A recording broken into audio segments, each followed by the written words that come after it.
Good morning. Welcome to Faith in the Morning. Something good is going to happen to you today, so expect miracles.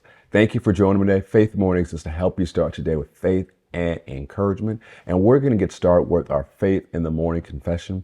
One of the reasons it's so important to say what God says, that's what we do in our Faith in the Morning confession, is because it renews your mind, it builds your faith, it releases your faith, and it reminds you what God wants to do in your life. You've heard so much negative things. It's time to remind yourself about what God says about you. Are you ready to say it with me? You'll find it in the description on social media or in the show notes on the podcast notes. Ready? Let's go. Say, I am the salt of the earth. I am the light of the world. Jesus said it, so I believe it. I'm a carrier of the glory of God. Today, I will experience the extreme goodness of God. Today, I make myself available for God to show his goodness to others through me. Today, I am increasing in influence. Today, I will see the goodness of God in my life.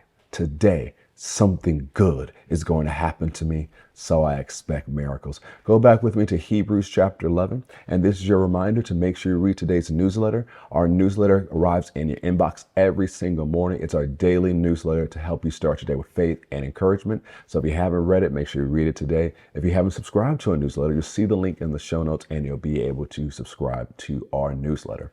Hebrews chapter 11, verse 6, it says, but without faith, it is impossible to please him. For he who comes to God must believe that he is, and that he is a rewarder of those who diligently seek him. It's very simple. And I have my kids say this every night when we're praying. We go over Hebrews 11:6 together. And so why it's important to live by faith? Because faith makes God happy. Living by faith pleases God. When we live by trust in him, trust in his word, trust in his promises, trust in his leading, it brings joy to our Father's heart. That he says something and we believe it. He loves that. Think about the Gospels.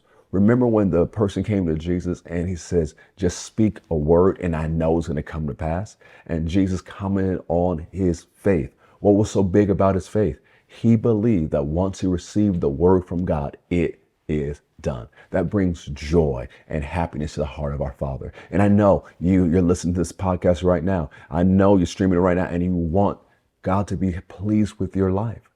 One of the ways you bring joy and honor to God is by trusting his word and living accordingly, because you believe that God will always show up and show out for you. You're not going to let disappointments get you down. You're not going to let naysayers get you down. You're not going to let anything else stop you. But you say, you know what? I know I'm going to win. I know God's going to turn it around. I know God's going to provide. I know God's going to come through. I know God's going to help. I know God's going to heal. I know God's going to restore. I trust him. I trust his word. I know his character, and I know he loves me. When we operate from that place of faith, it brings joy to our Father's heart. So let's all commit today to live in such a way that it makes God happy. Let's bring joy to his heart by living by faith. We're out of time today. Make sure you read today's newsletter. Something good is going to happen to you. Expect miracles. And I'll see you next time on Faith in the Morning. If you haven't subscribed to our podcast, you can subscribe today. Love you so much. God bless.